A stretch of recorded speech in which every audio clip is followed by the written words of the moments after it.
There's a relentless nature, isn't there, about the inner critic? So even as I'm talking to you now, there's background noise in here of the tape playing of the inner critic. Is saying, that's not right, Gary. We're always looking at somebody that's better than us at something, or they're more attractive, or they're smarter, or they're stronger, or they've got their life together more. We're always looking towards something we can't reach. And that's like fuel for that inner critic. That's right. That's why it's so relentless. I think for me, and a lot of people, I think, seek the ideal. We're seeking the idyllic life, aren't we? I think the normalisation is really helpful if we can sort of quieten down the inner critic by saying other people are in the same boat as me. I'm okay with that. So how do we learn to accept ourselves? Welcome back, everyone.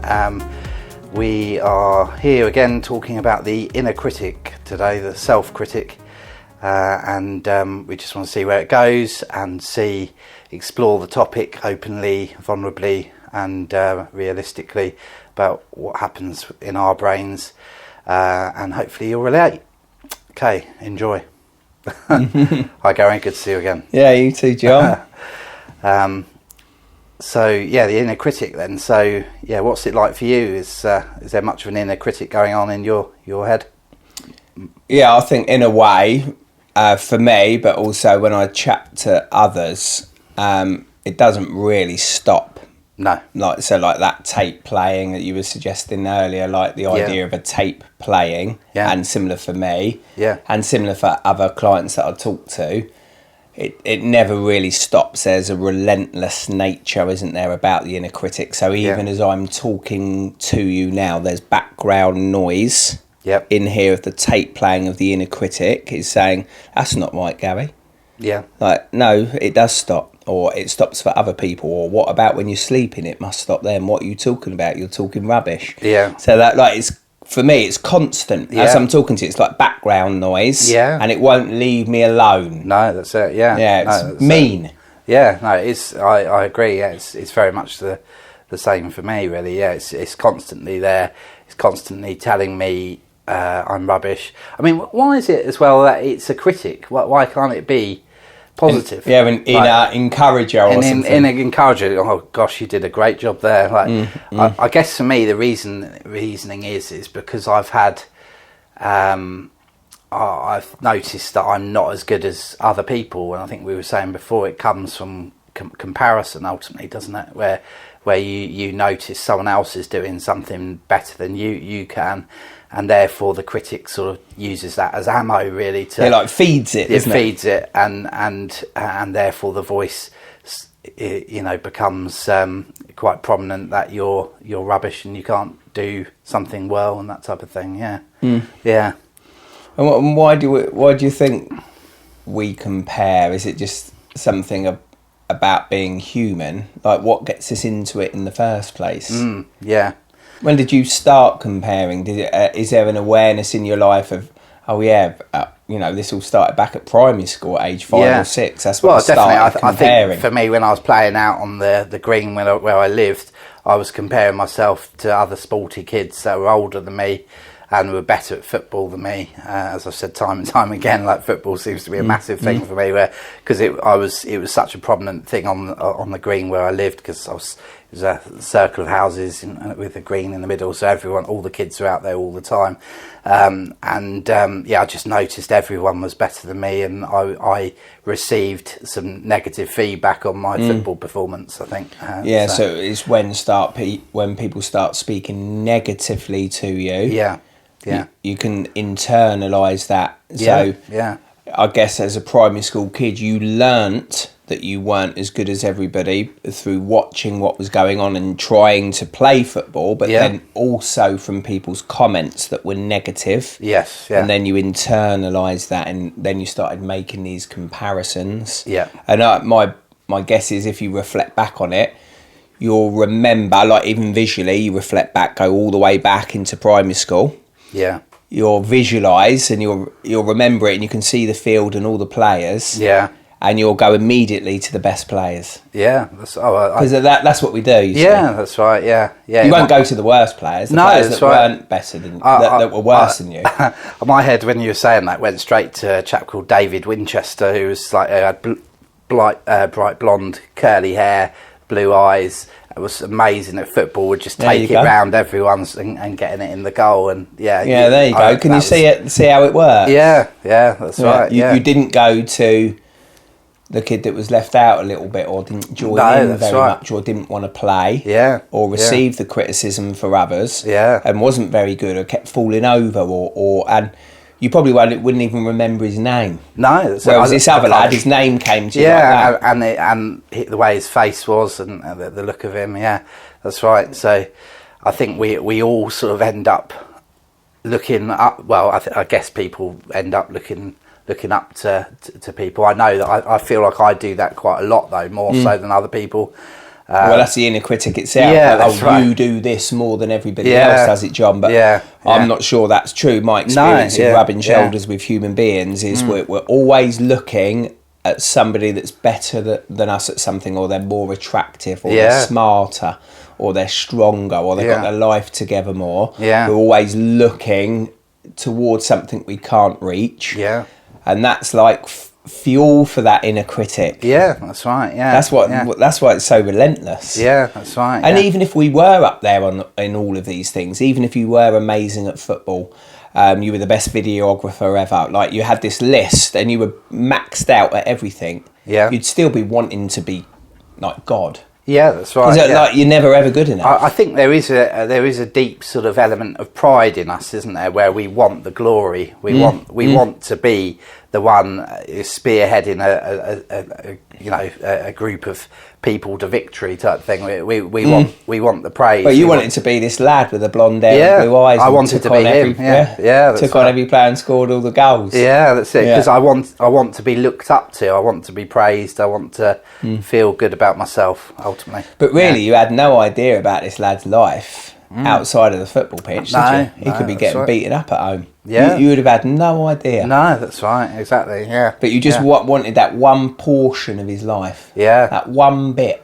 I want the feeling of being valued and praised. Everybody's eyes on you. Everyone's eyes on me. I'm the best. So we can shut down that inner critic for a little time then, can't we? If we're getting the praise and the acclaim, it can quieten down that inner critic. Unless you feel fraudulent, of course. But that's it. Exactly. So exactly. So when I guess the inner critic is appeased when we are getting praise, like all of a sudden he's like, "Oh, finally, you're actually worthwhile," type thing. But actually, we are worthwhile anyway. Anyway, and that's a complete lie, isn't it? We're constantly fed these lies that we sort of almost. We actually agree with a lot of the time, don't we? It's not that we disagree with them. We're agreeing with the inner critic within that says, yes, I am rubbish. I'm agreeing with that. Yes, I am rubbish. Because at the end of the day, like, is the inner critic somebody that's not John? Or is the inner critic John himself anyway? Like, does it happen outside of you, or is it you? I think I was listening to Miranda Hart's book, the comedian Miranda Hart. She's just released a book. I think it's called what's it called? I've forgotten anyway. But she basically says about she had an inner critic all her life, and someone helped her out by saying that like give it a name, give the inner critic a name, like it's a different person, and that's quite useful actually. Quite powerful. So you like the idea of separating it from John. Rather than bringing it towards John. That's it, because I don't actually agree with him.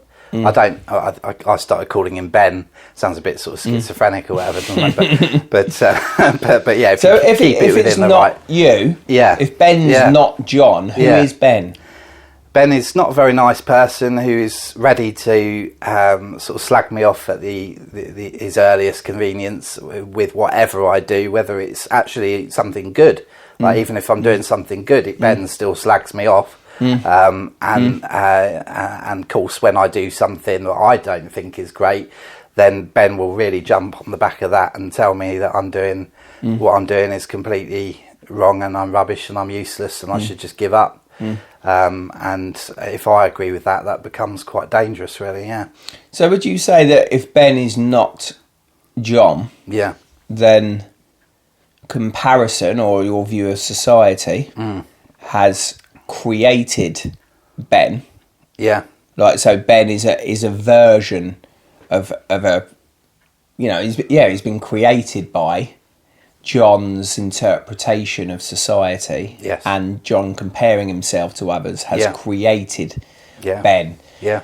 Do you want to get rid of Ben, or can Ben sometimes do you a favour? Do you like him around sometimes, even though he's super critical of you? Like, why don't you just put him in the bin? If he's not Jon, why don't you bin him? I think it's because you're keeping him around. Yeah, I am keeping him around. Why's that? Well, because I guess I've lived with him all my life, and he's almost like that. Oh, I'm just used to him being around all the time. Do you like him sometimes, even though you hate him? I don't know if I like him, really. I don't think I ever do, really. I wouldn't say I do like him. So why wouldn't you get rid of him? I guess I've got to train my brain to get rid of him, if that makes sense, because I'm so used to it. Is it possible?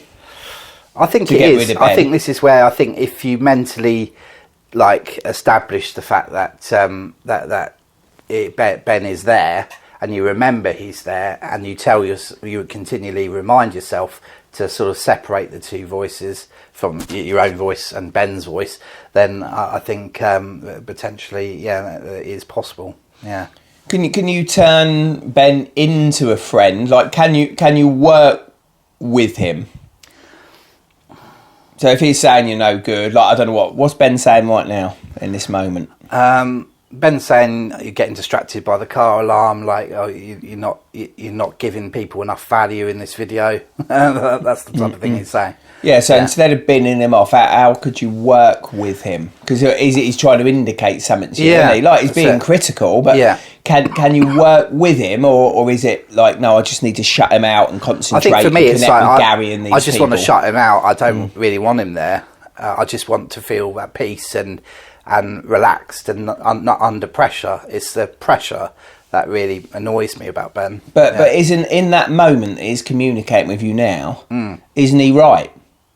Because there is a car alarm going off that I can hear now. Yeah.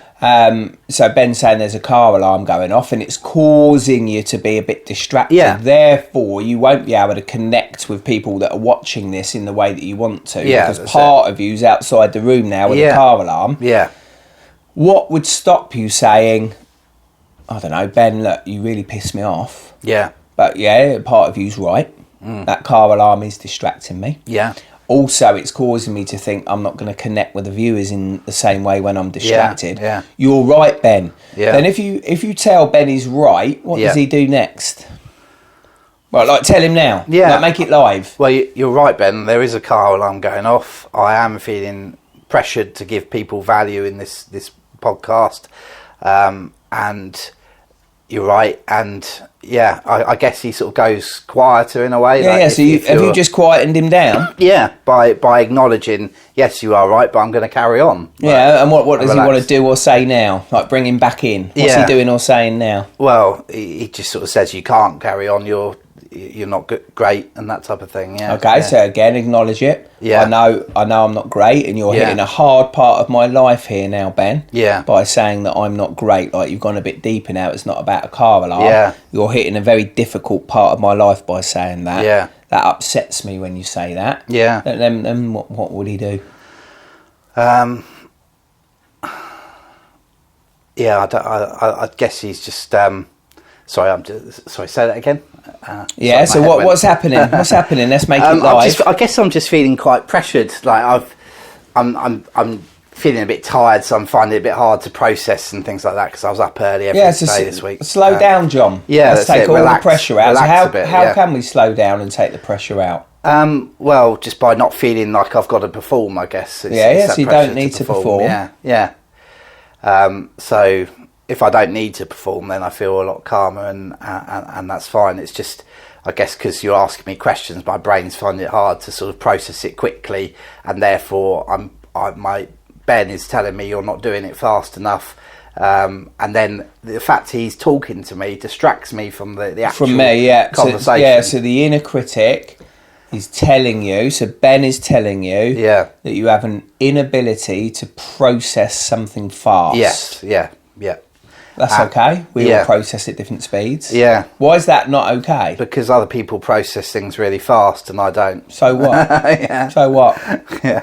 Yeah, so what? So what, you've been told all your life that you process things slow, or like where have you made that comparison? I don't know. I don't think anyone has told me you're a slow processor. So why do you believe it? I'm not experiencing you as processing this session slow. No. So what's going on?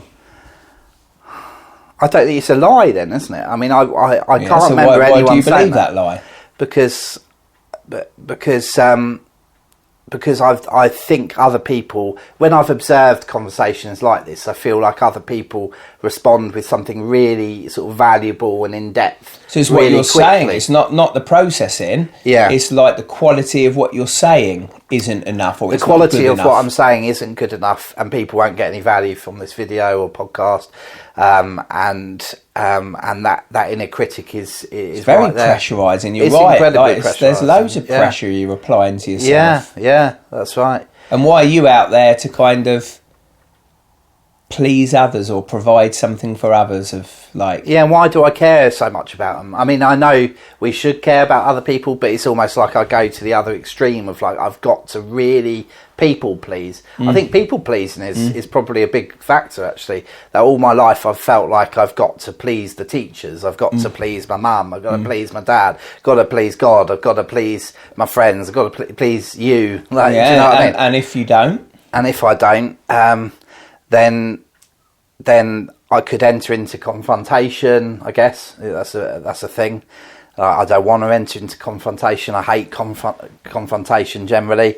And I could feel pressured again through that situation. So I want to people please to not feel pressure. But in doing that, I'm not pleasing myself. I'm pressurising myself. There's loads of pressure. You keep going back to the word pressure, don't you? And this idea of either not being able to process something quick enough, or even if you have processed something, once you say it, the quality of what you're saying is not good enough to please the viewer. No, so you're like underselling or like it.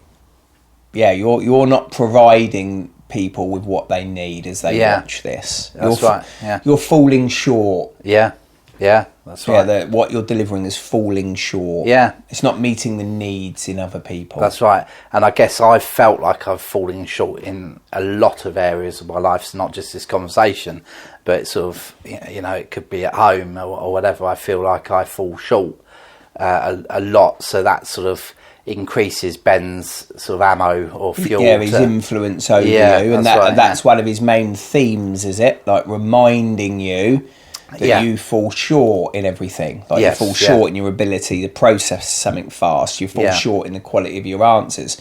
You fall short in pleasing people. Yeah. You fall short at your football. You fall short, this constant reminder. Yeah, that's right. Whereas, do you have that same? You don't have that pressure. Not the pressure element, but like the inner critic's lively still. Yeah, that's right. Yeah, but I don't like in communicating with you now. I don't feel under pressure, but that doesn't mean that he's silent. No. So is he saying anything at the moment? Just in that moment. Yeah, I just still have this general sense that it is waiting to pounce. Yeah. And it's similar to you, that if I kind of allow myself to think of the inner critic, it's that what I'm saying is not good enough. And people listening, and also like not factual enough. Yeah. Not based on evidence, all that, and it all links in with my education. Not clever enough. Yeah. Not insightful enough. Yeah.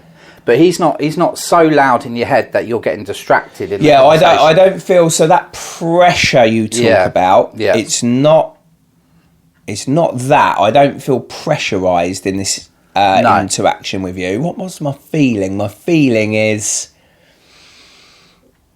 it's not pressure. probably not good enough. But there's not a pressure around it. It's almost like something I feel like I've had to get used to. So like I've given way to it a little bit. Yeah. So like I do tend to, instead of push the inner critic away and try and bin it off, I try to bring him closer. Yeah. Like he's not my enemy. Like it says some nasty stuff. Yeah. But like, okay, I don't feel good enough. Yeah. Okay, it's okay. There's plenty of people in the world that don't feel good enough. Yeah, that's it. Yeah. Like it's okay to not feel good enough. So I agree with you. Yeah. Like, I agree with him quite a lot. I interact with him. It doesn't then mean that I need to, like, I don't know, go in my own life or something tragic like that. It's like, okay, I don't feel good enough. That's okay. So you're almost playing him at his own game, because he uses sort of the trap of comparison a lot, doesn't he? But you're actually saying it's okay. Other people are in the same boat as me in a positive way. I am who I am. Yeah, and I am where I am. So often in our sessions, you refer to your weak left side as something that is you've hated it all your life, it's bugged you all your life, it's limited you in your football and your movement. You then believe you're too slow, you're told you're too slow, and you've internalised all of this. Like it's difficult to get to it, but it's okay. Like there's plenty of people in the world that haven't got full physical movement. Yeah, that's right. Yeah, that they have to find their own way of coming to terms with it. Yeah, and if you don't come to terms with it, like what's your alternative? Like you're gonna fight all your life and crucify yourself all your life. Yeah, where you're like, no, I have got a weak side, so I'm gonna be a bit slower. Yeah, okay, that's okay. And it's being okay with that, isn't it? It's changing the inner voice. It's almost like you've got a third voice going on, or maybe your own voice, that just sort of says, actually, it is okay. Don't worry. Like, funny enough, in terms of comparison, I was watching The Traitors on BBC the other week, and the bloke on there was a bloke called Jake on the season 3 of The Traitors, and he said he's got the same thing, but for his right side. And I've never heard anyone say that they've got the same thing. Like, I've just never heard it for some reason. Like, I've just never bumped into anyone or whatever. So it was almost like, oh gosh, someone else. It normalised it. It normalised it. How did it make you feel when he started talking about his weak right side? How did it make you feel? Well, it made me, first of all, know that it's okay, basically, that it sort of became less pressured. Yeah, in a way. This guy's on TV. Yeah, that's it. He's done well. He's played football. Because you talk about like wanting to be liked or popular, or people look up to you, or be this blonde-haired guy with blue eyes. But this guy Jake, he's got a weak right side, and like your version of your weak left side would have meant that you can't get to where Jake's got to, but Jake's got there. Yeah, that's right. Yeah, and some of that I sort of put down to genetics. Like my dad has got both his sides are working, but he's got flat feet, and his genetics are rubbish. So I say his genetics, that's quite critical, isn't it? But he's not a sporty person. He's a computer person. So I've got that sort of those genetics plus my left side. So whereas Jake is thin, he's probably naturally sporty, but he has a left side, a weak right side. Yeah. So there's all that goes on. But yeah, it's. I think the normalisation is really helpful if we can sort of quieten down the inner critic by saying other people are in the same boat as me. I'm okay with that. I think it's about you have never ever fully accepted Jon. No, yeah. I think that's what it's about, isn't it? Yeah, if you come to a place of being able to accept yourself, I come to a place of being able to accept myself, warts and all, idiosyncrasies, strengths and weaknesses, then the pressure drops off. Yeah. But if you can't accept yourself, you're always trying to be someone different, you're always comparing, you're always wanting to step up or be somebody else or have a different job or a different life. It's an indication that you've never come to terms with who Jon is and accepted him. Yeah. And there's a sadness to that, that you're rejecting Jon. Yeah, that's right. How sad's that? It's much sadder than whatever the inner critic can do. Yeah. That's something Jon's doing. Yeah, that's it. Yeah, exactly. So how do we learn to accept ourselves, I guess? Maybe normalisation is part of it, isn't it? But maybe like I don't know. For me, it's like acknowledging like people haven't got the perfect life, even though we think they have. So like what I was saying earlier about this lad you were talking about, and you named him, and who knows what goes on in his life. Imagine if he watched this and he got in contact with you. But like the thought of, okay, he's good at football. Yeah. We don't know what else is going on in his life. No, that's it. Yeah. And he might be on that football pitch showing all his skills off, wishing he was you. Yeah. Like he might be looking at you and thinking, I bet he's got a happy life because my life's not great at home. No, this happens at home, or that happens at home. Or maybe it's not his home life. Maybe it's something else in his life. Yeah. Maybe he's not clever. Maybe he's good at football. Maybe he's not clever. Yeah. I think for me, and a lot of people, I think, seek the ideal. We're seeking the idyllic life, aren't we? All the time, in whatever area. So if we take the subject of football, I'm seeking the idyllic David Winchester, blue hair, blonde eyes, sort of scoring 15 times in a game, that type of thing. I'm seeking that as the idyllic in that situation. If we take home life or whatever, we're seeking a grand mansion of a house, happy family, laughing, bubbly, sort of all the time. No, perfect dinner. The wife cooks you dinner when you come home. She gives you a cigar and and all that lot. You're seeking the idyllic in your head, and of course media sort of feeds into those elements as well, because we see the idyllic on in films and stuff. But what happens when these people with the idyllic lives kill themselves? Yeah, like Robin Williams. Yeah. So before he did that, you're looking at his life, you're seeing his mansion, or you're seeing his lifestyle, you're seeing that he makes people laugh, he's a good actor, makes good movies, like it's all idyllic, but then he's dead. Yes, that's it, yeah.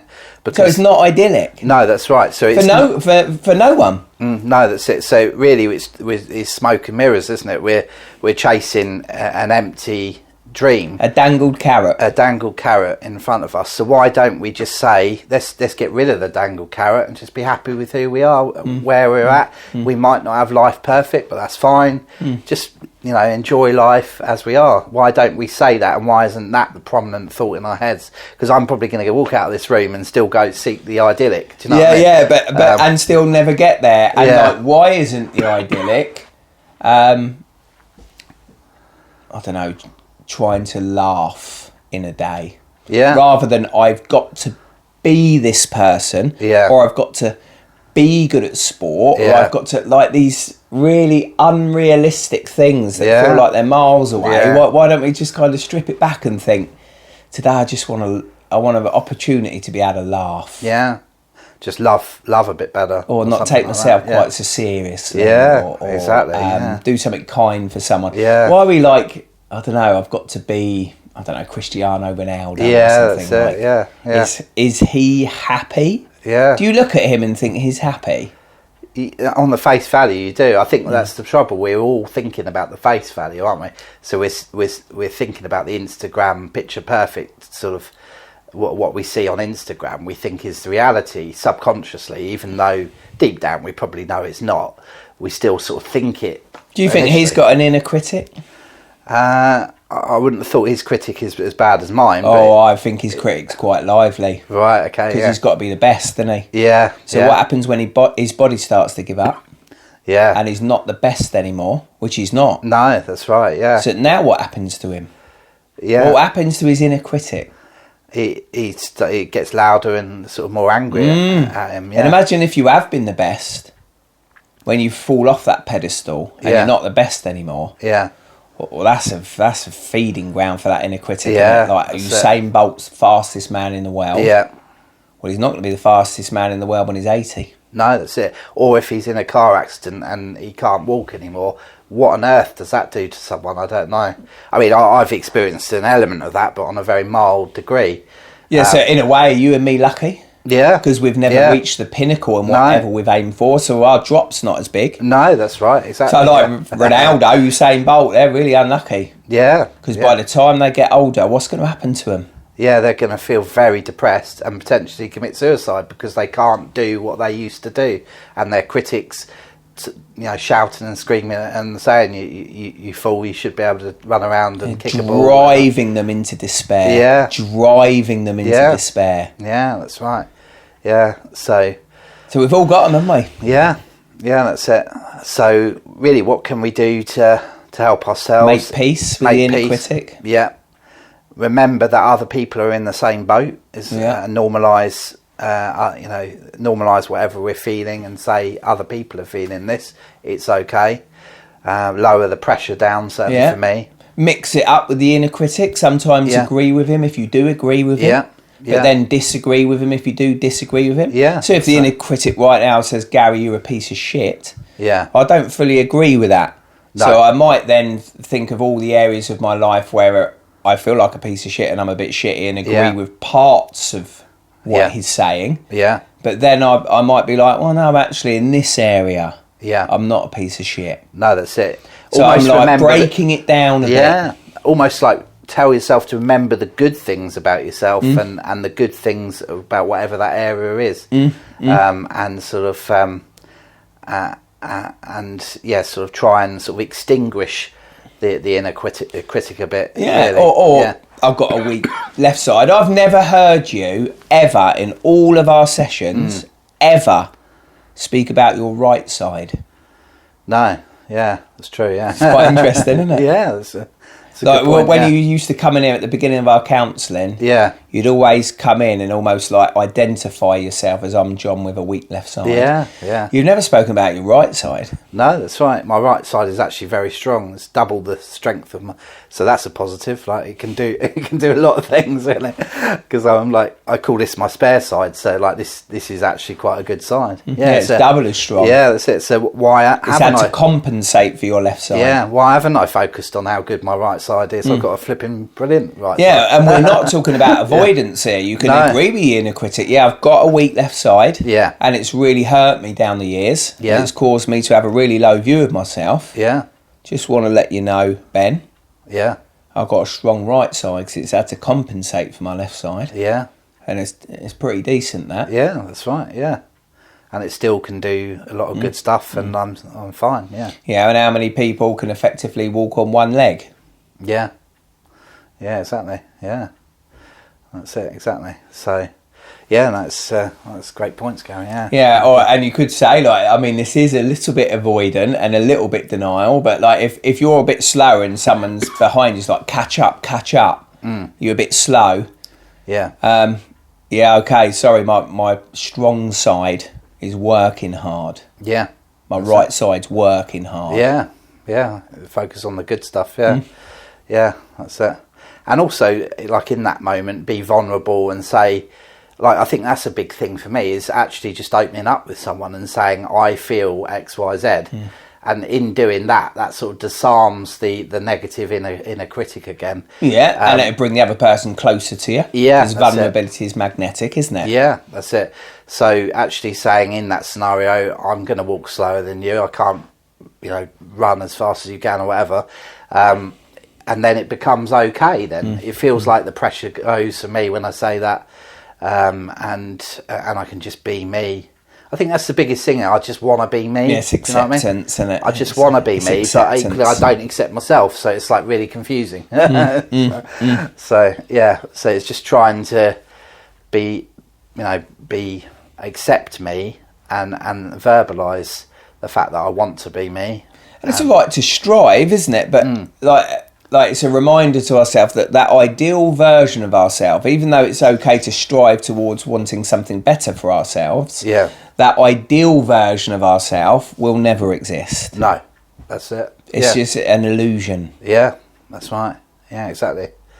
So we never get there. No one gets to their ideal self. It's an illusion. Yeah, that's it. And the closer you get to it, the further you got to fall. Yeah, exactly. Yeah, I guess when you do, I see some people who you think have made it, and you do think, okay, that it is possible then. So as soon as you were saying that, my head was going to, someone I know who's done very well. And I'm like, but he's made it. Surely I can make it. What does make it mean? Yeah, what does make it mean? Yeah. What does make it mean? Money? I guess does make it mean success? Does make it mean a big house? Well, I mean, what does make it mean? I think it means well, I know it doesn't technically mean those things, but in your head, you think it does. Like, yeah, for me, it doesn't mean that anymore. No. So for me, make it means, so if I want to get to an ideal self, and I'm looking at a role model for that, and I'm striving towards something, for me now it's about love, being a loving person. Yeah. It really isn't about money anymore. No, that's it. Yeah. Yeah, that's it. I think goals are a big thing, because I always struggle setting goals and objectives and things. Like, I do a job and I go to businesses and sort of implement all these international standards. And one of the things in the standards about setting goals for your business, and a lot of people don't do it, surprisingly. But technically, according to the standards, you should set business goals, and I guess what we talk about is sort of having SMART-based goals, so specific, measurable, achievable. Yeah, within reach. Yeah, within reach. Yeah, that's it. But the ideal self is always out of reach. Yeah, that's right. It's always somewhere far up there. So I personally have always struggled setting goals, even though I tell people you should set goals, because I always feel like I could never achieve the goals. Yeah, that's because they're unrealistic. Yeah, make smart goals. Yeah, that's right. Yeah.